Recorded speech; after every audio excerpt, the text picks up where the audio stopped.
உயிர் நீத்த எண்ணற்ற வீரர்களின் தியாகத்தை எப்போதும் போற்றுவேன். நமது அன்னை தமிழ் மொழியை காக்க உயிர் தியாகம் செய்த மொழிப்போர் தியாகிகளின் இலக்கை நிறைவேற்றும் வகையில் தொடர்ந்து பாடுபடுவேன். இந்திய அரசியலமைப்பு சட்டத்தின் மீதும்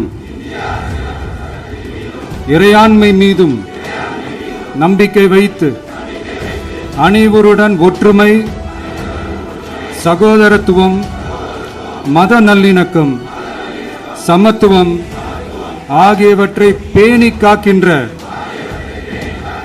பொறுப்புள்ள தனி மனிதராக செயல்படுவேன்.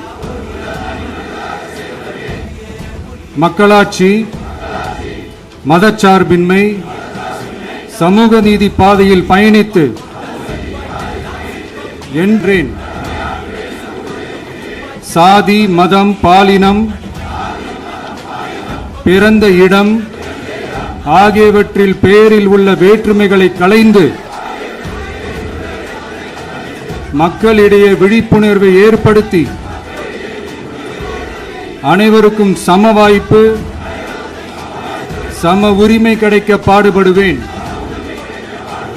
பிறப்புக்கும் எல்லா உயிர்க்கும் என்ற சமத்துவ கொள்கையை கடைபிடிப்பேன் என்று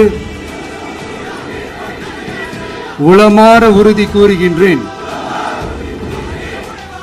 தேங்க்யூ.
வெற்றிக் கொடியை தலைவர் அவர்கள் ஏற்றி வைக்க உள்ளார்.